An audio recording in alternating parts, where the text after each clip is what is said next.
Soyez les bienvenus, l'équipe de France est en demi-finale de la Coupe du Monde. Et oui, bienvenue dans ce club donc, du Mondial. Les Bleus ont assumé leur statut, victoire 2-0 face au Maroc en quart de finale. Pour en parler aujourd'hui, Jules Boiteau, mais aussi Hervé Kouammo. Bonjour à Bonjour. tous les deux, vous allez bien? Vous avez passé une bonne soirée, une bonne nuit, Une nuit ravi. assez courte, mais... Ouais, mais un sourire radieux sur les visages, c'est ce qu'on a pu voir un peu partout en France, évidemment.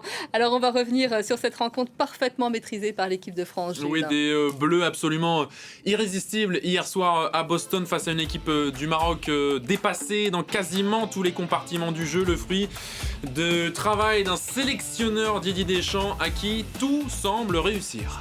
Victoire d'un collectif extrêmement fort, donc, même si un homme a une nouvelle fois attiré tous les regards. Kylian Mbappé, évidemment, le capitaine de l'équipe de France qui a inscrit son 8e but dans la compétition. Il revient à hauteur de Messi et égale son total de la précédente édition au Qatar en 2022. On décryptera évidemment son match dans le détail. Vous le verrez, c'était une valse à 3 temps. Et cette qualification de l'équipe de France est synonyme d'élimination pour le Maroc. Alors quel bilan pour les Lions de l'Atlas dans cette Coupe du Monde? Oui, qui après une demi-finale en 2022 s'arrête donc au stade des quarts de finale pour cette édition. Encore une fois défait par la France. On demandera évidemment à Hervé Kouammo si cette compétition était réussie pour les Marocains. Et puis avant d'évoquer la rencontre du soir entre l'Espagne et la Belgique, le vainqueur sera le futur adversaire des Bleus. Voilà, le futur adversaire des Bleus, on l'évoquera en fin d'émission. C'est le programme, vous restez avec nous, c'est tout de suite.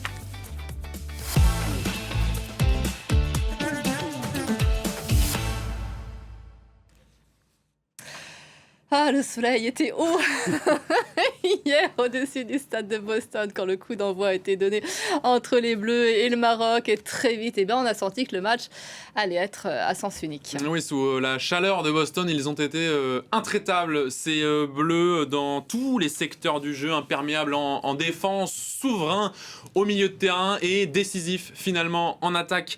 Même si le score aurait dû certainement être encore plus sévère, les hommes de Didier Deschamps ont manqué d'efficacité pendant une heure malgré de grosses occasions. C'est peut-être la seule marge de progression que l'on voit pour le moment dans cette formidable équipe de France, l'efficacité. Illustration avec ce pénalty raté par Kylian Mbappé à la 25e minute, pénalty qu'il s'était lui-même procuré, mais scène assez inédite. Il a dû attendre 3 minutes et 11 interminables secondes avant de le tirer, de mal le tirer, après une longue vérification de la VAR et un bel arrêt de Yassine Bounou, le meilleur Marocain sans doute hier soir, on en reparlera. Finalement, il aura donc fallu attendre l'heure de jeu pour voir Kylian Mbappé, encore lui, ouvrir la marque d'une magnifique frappe de l'extérieur de la surface. 6 minutes plus tard, c'est son compère, vous voyez, Ousmane Dembélé, qui s'est servi d'un appel de Kylian Mbappé pour s'engouffrer dans la défense marocaine et placer un plat du pied tout en finesse pour alourdir la marque. Ousmane Dembélé qui est allé ensuite célébrer avec toute l'équipe. C'est aussi ça l'image de la soirée, une équipe particulièrement soudée qui semble être en mission. 2-0 donc pour cette équipe de France ultra dominatrice qui a contrôlé les débats en ne concédant quasiment aucune occasion pour le plus grand plaisir du sélectionneur. Écoutez. Beaucoup de fierté d'être là. Vous l'avez dit, 3e fois consécutive, avec un match, oui, de par ce qui s'est passé en première mi-temps, avec ce penalty arrêté et les 3 occasions. Voilà, on n'a pas eu l'efficacité, mais ça ne met pas le doute dans la tête de mes joueurs, encore moins dans celle de Kylian. Je sais que le mérite d'un sélectionneur et d'un staff passe par les joueurs, mais je ne dois pas trop faire mal les choses quand même, quoi. Je ne dois pas trop faire mal les choses. Hervé, c'est assez rare pour le noter, Didier Deschamps qui s'autorise un petit peu d'immodestie après ce beau match. Oui, je trouve que c'est un Didier Deschamps totalement différent sur cette Coupe du Monde. On voit, il a fendu un peu l'armure, il parle plus de lui qu'il n'a parlé durant les 14 années où il a été sélectionneur. Et puis, effectivement, il a modifié son approche à la fois vis-à-vis de l'extérieur, mais même sur le terrain. Et la modification de cette approche, on en parlait juste avant l'émission, Hervé, il a fait sa révolution, Didier Deschamps, après un Euro 2024 en demi-teinte. Il a accepté de changer son équipe, lui qui était plutôt axé sur le défensif. Il a mis 4 attaquants, il assume ce déséquilibre devant et pourtant, l'équipe de France reste extrêmement solide. Oui, je trouve que depuis 1 an et demi à peu près, il y a et l'arrivée de Michael Olise, il y a une volonté d'aller plus vers l'avant. Mais contrairement à ce que nous, on pense, parce qu'effectivement, pendant longtemps, il parle d'équilibre, elle n'est pas déséquilibrée. Moi, ce qui m'a impressionné hier, c'est la qualité, cette qualité d'être polymorphe. Effectivement, d'être capable de presser très haut, de jouer quasiment dans le camp adverse pendant toute la première mi-temps, puisque les défenseurs vont très vite, sont très puissants, que ce soit Upamecano ou Saliba. Et puis, les attaquants, les 4 attaquants, prennent leur part de travail défensif. Donc, il y a une récupération très haute de la balle. Et finalement, ils savent jouer de cette manière donc, dans le camp adverse. Et également, en deuxième mi-temps, ils ont joué comme, entre guillemets, habituellement les équipes d'échange jouaient, c'est-à-dire en laissant le ballon à l'adversaire et en étant positionné un peu plus bas. Cette force collective, hein, elle impressionne le monde entier. On va voir de la presse internationale, notamment le New York Times, qui pose cette question. Est-ce que la France est trop forte pour cette Coupe du Monde ? Est-ce la meilleure version de l'équipe de France de l'histoire pour la BBC ? C'est clairement un message aussi que les Bleus ont envoyé hier soir aux futurs potentiels concurrents. Oui, ils ont envoyé un message et je pense que là, pour le coup, ce serait intéressant de voir, de voir ce qui se dit dans les coulisses, dans les coulisses des Bleus, parce qu'on sait très bien que cette équipe n'aime pas être vue comme favorite, même si on le voit bien que de plus en plus les joueurs assument ce fait d'être favoris, ils gardent une certaine humilité, mais ils ne cachent plus qu'ils sont favoris, ils ne cachent plus qu'ils sont habités par l'idée d'aller essayer de ramener la 3e étoile. On a évoqué donc ce travail collectif, mais dans cette victoire contre le Maroc, il y a quand même un homme qui a attiré tous les regards, on le disait tout à l'heure, c'est Kylian Mbappé. Oui, Kylian Mbappé qui a inscrit donc son 8e but dans la compétition, 8 buts. Comme lors de la précédente édition de la Coupe du Monde, ça n'est jamais arrivé qu'un joueur mette 2 fois de suite 8 buts en Coupe du Monde. Ça a été une valse en 3 temps pour Kylian Mbappé hier soir. D'abord malheureux, on l'a évoqué avec ce penalty raté, mais le doute ne s'installe pas dans la tête de celui qui n'est jamais meilleur qu'en Coupe du Monde. La preuve un peu plus tard, puisque Kylian Mbappé a été buteur, celui qui vient débloquer la situation comme très souvent. Et puis le 3e temps, c'est la petite inquiétude avec cette sortie prématurée pour soupçon de blessure à la cheville. Finalement, rien de grave a priori. Quand il est comme ça, Hervé, qu'est-ce qui peut arriver à l'équipe de France ? Alors, quand il est comme ça, et je trouve que les statistiques ne disent pas tout, ne disent pas son investissement sur le terrain, son engagement collectif, parce que vraiment, je viens de parler des courses défensives, mais même des courses pour les autres, parce que sur le but d'Ousmane Dembélé, c'est sa course qui permet à Ousmane Dembélé de partir, puisqu'il amène avec lui un joueur, et donc ça ouvre la voie pour Ousmane qui sait faire ce qu'il a à faire, mais je trouve que c'est effectivement, quand il est comme ça, leader, et puis qui fait ce qu'il sait faire, c'est-à-dire marquer, parce que le but, il est très technique en fait. Il est entouré de 5 ou 6 joueurs, et le temps de l'espace du petit mètre qu'on lui laisse, il arrive à mettre le ballon exactement là où le gardien ne pourrait pas aller chercher. Est-ce qu'on n'a pas aussi retrouvé le Kylian Mbappé qui, en 2022, notamment à la Coupe du Monde, on l'avait peut-être un petit peu moins vu ces dernières années, mais terrorisait les équipes. On sent qu'il y a une vraie appréhension de jouer face à Kylian Mbappé. Je pense qu'il a toujours terrorisé, mais en fait, pendant longtemps, je crois il s'est perdu lui-même en essayant de jouer à un poste, de se trouver un poste, et en refusant pendant longtemps d'assumer le fait qu'il était devenu un avant-centre. Et là, je ne sais pas si c'est l'entourage des joueurs parisiens, dans tous les cas, ça se voit, ils ont à peu près le même âge, la même génération, ils s'entendent plutôt bien, et je trouve que autour de lui, d'avoir peut-être des gens qui courent ensemble, lui a donné cette envie. Et je pense que ses qualités de finisseur, elles ont toujours été là. Même au Real Madrid, il a fait ses statistiques, même quand le collectif ne tourne pas. Et là, quand le collectif tourne, et sait le mettre en avant et sait le bonifier. Et la vraie peut-être révolution aussi par rapport à 2022, c'est qu'aujourd'hui il a le brassard de capitaine, un rôle, vous allez voir qu'il endosse et avec lequel il sait garder la tête froide. Écoutez. J'ai été champion du monde et j'ai été vice-champion du monde. Cette équipe, elle est ni championne du monde, ni vice-championne du monde. Donc à l'heure actuelle, c'est pas la plus forte. C'est celle qui a le plus de potentiel, celle avec laquelle on peut se projeter le plus facilement, où il y a beaucoup de qualité. Elle te permet de rêver, bien sûr, mais la plus forte, j'ai toujours dit que les équipes fortes, c'est les équipes qui gagnent. Et jusqu'à preuve du contraire, je vois pas de coupe dorée à côté de moi, donc c'est pas l'équipe la plus forte. Voilà, la coupe dorée, elle n'est pas encore gagnée. C'est ça aussi le changement Mbappé, en tout cas ce qu'on voit ces derniers jours, ces dernières semaines, c'est l'attitude d'un leader sur et en dehors du terrain aussi. Oui, je pense qu'il souhaitait avoir le brassard après la retraite de Hugo Lloris. Et là, il est pleinement dans son rôle. Je crois qu'à l'Euro 2024, sa blessure ne l'a pas aidé. Et puis, il y avait encore l'ombre de Griezmann et de quelques anciens. Là, vraiment, c'est son équipe, c'est sa génération. Ils ont joué en sélection de jeunes avec beaucoup. Il fait partie des anciens maintenant et d'une génération qu'il mène, sur laquelle il est leader, mais d'une génération aussi qui est habituée au très haut niveau, parce que finalement, une grande partie de ces joueurs qui étaient titulaires hier, les Upamecano, les Koundé, Tchouaméni, même s'il n'a pas joué, ont joué déjà une finale de Coupe du Monde. Donc, il y a de l'expérience. Ils jouent la plupart dans des clubs de haut niveau. Effectivement, ça, il sait le faire. Il sait arriver, intégrer cette équipe, la représenter. Je trouve qu'il le fait plutôt bien. Juste à côté d'Mbappé, on peut dire un deuxième leader de cette équipe de France, le deuxième buteur, Ousmane Dembélé aussi. Peut-être parler de ce duo. Kylian Mbappé, c'est 8 buts. Ousmane Dembélé, c'est 5 buts déjà quand même dans la compétition. On n'avait pas vu 8 buts et 5 buts depuis Ronaldo et Rivaldo en 2002, un duo légendaire dans l'histoire du football. Ça, c'est évidemment de bon augure pour l'équipe de France. Oui, ça donne, ça donne de belles perspectives, ça c'est vrai. Mais je trouve que Ousmane Dembélé, il faut aussi souligner sa capacité à devenir lieutenant, justement, parce que quelqu'un qui arrive double champion d'Europe dans le club, avec le statut de ballon d'or, mais il accepte de se fondre dans le collectif, il accepte de devenir lieutenant de Kylian, et même dans ses propos, chaque fois qu'il prend la parole, il signale que c'est Kylian le capitaine, que c'est Kylian le patron du vestiaire. Donc je trouve que c'est une vraie dynamique, c'est un vrai groupe, il le symbolise. Et puis, puisqu'on nous parlait de 2002, n'oublions pas Michael Olise, qui serait l'équivalent de Ronaldinho pour parler du trio offensif. Un beau trio. Je voulais également, Hervé, qu'on revienne sur la gestion de Didier Deschamps des individualités, et notamment sur la partie gauche de l'attaque de l'équipe de France, avec ces deux joueurs, Désiré Doué et Bradley Barcola, qui se partagent quelque part un poste.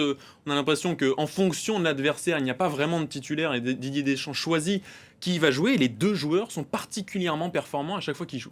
Oui, les deux joueurs, et je pense que c'est à la fois une force de savoir que les deux acceptent de se partager le poste. Ils ont des qualités différentes, et puis je trouve que pour un adversaire, vous venez de vous prendre pendant 60 minutes l'un ou l'autre, et puis au moment du changement, c'est un autre qui arrive aussi fort, avec un profil différent sur lequel il faut s'adapter. Et je trouve que c'est vraiment cette capacité à offrir différents profils et rester toujours très haut qui fait la différence. Et après le coup de filet, c'était la fête forcément dans les vestiaires.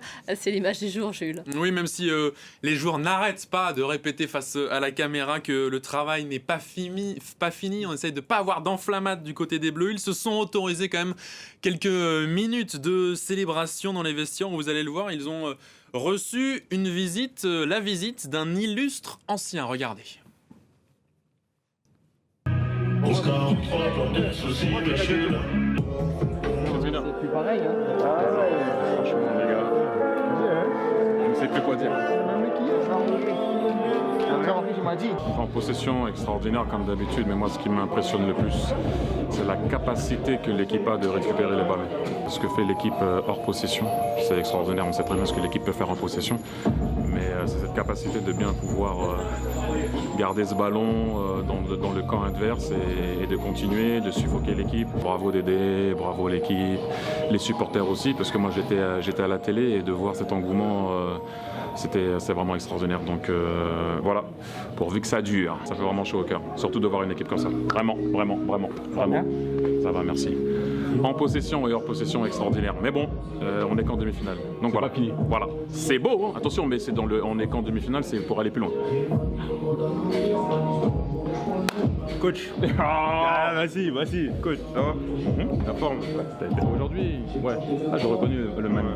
Ouais. Merci Didi. Merci. Là, Il est ému, il a des étoiles dans les yeux. C'est vrai que l'admiration des anciens pour cette équipe, elle est symptomatique. Il se passe quelque chose avec cet effectif. Moi, ça veut dire quelque chose de voir Thierry Henry dans ce vestiaire féliciter ses anciens joueurs aussi des JO 2024. Il y a une vraie admiration, on sent qu'il se passe quelque chose autour de cette équipe. Oui, il y a cette équipe pour une fois fait l'unanimité. Il n'y a peu de voix discordantes et puis effectivement les grands anciens sont présents parce que souvent les anciens par leur position sur les plateaux télé créent des situations de tension, mais là vraiment on voit qu'il y a cette alchimie. Et puis Thierry Henry, oui, c'est vrai que c'est devenu un grand commentateur et puis je pense que ça doit lui faire plaisir de voir qu'il a contribué aussi finalement à cette émergence puisque certains joueurs étaient avec lui pendant les Jeux Olympiques il y a 2 ans. À Désiré Doué, on pense à Michael Olysée, on pense à Manu Koné. Et puis Jean-Philippe Mateta. Jean-Philippe Mateta qui était également aux Jeux Olympiques. Un mot également de l'ambiance avec les supporters français et marocains qui étaient présents en nombre, notamment à Paris. Énormément d'images de concorde, de joie partagée, notamment chez les binationaux. Et je voulais vous montrer une petite séquence qui fait le tour des réseaux sociaux qui est à mourir de rire. Regardez.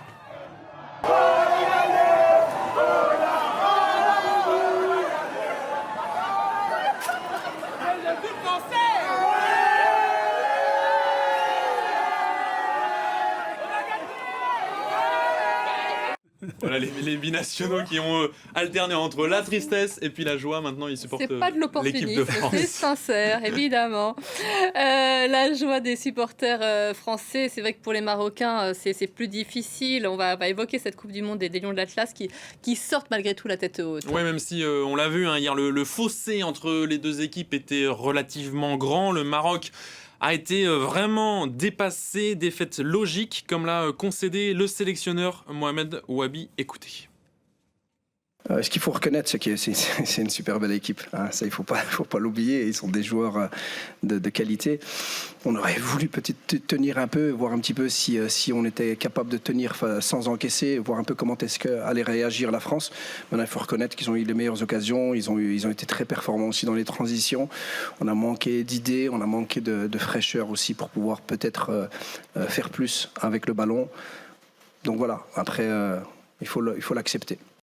Hervé, après la demi-finale en 2022, les quarts de finale pour cette année, pour une équipe qui ne cesse de grandir. Il y a 4 ans, c'était un véritable exploit pour le Maroc. Aujourd'hui, personne n'a vraiment été surpris de les retrouver à ce stade de la compétition. Non, et puis je crois qu'ils sont 7e au classement FIFA. C'est vraiment leur place donc d'être parmi les 8 meilleures nations. Je trouve que c'est une équipe qui a su se mettre à la hauteur. Et puis c'est la première équipe africaine à faire 2 quarts de finale d'affilée. Je trouve qu'ils ont été bons. Ils ont fait une belle Coupe du Monde. Ils ont tenu en échec le Brésil. Ils ont montré de belles choses.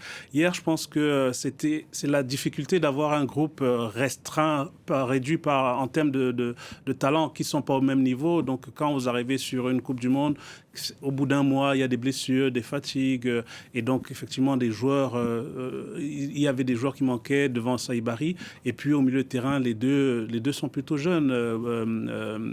Boadi et El Anaoui, c'est des jeunes joueurs. Donc, la répétition des matchs est beaucoup plus difficile que pour des joueurs expérimentés qui savent le faire et qui jouent tous les 3 jours depuis longtemps. Est-ce que la grande nouveauté aussi avec le Maroc depuis plusieurs mois, plusieurs années maintenant, c'est la vraie supériorité qu'il montre face aux nations plus faibles? On les a vus faire des cartons contre les nations, les équipes un peu plus faibles de ce mondial. Est-ce que ça, c'est pas la marque des équipes fortes comme la France, l'Angleterre, qui, quand en face l'opposition est plus faible, ça met des cartons quand il faut, quoi.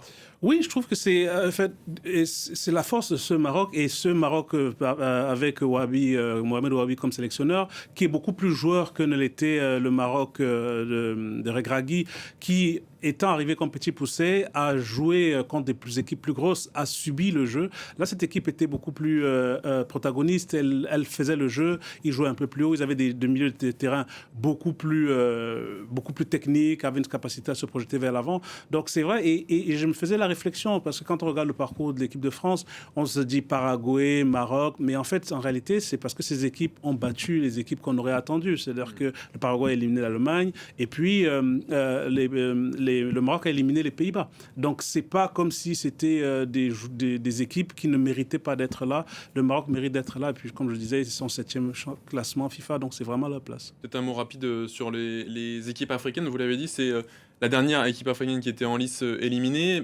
Quel bilan, Hervé, de ce mondial pour le foot africain? Moi, je dirais qu'il faut regarder de façon objective. C'est de 48 à 32, le foot africain arrive encore. Ça signifie qu'aujourd'hui, ils ont surperformé sur le premier tour.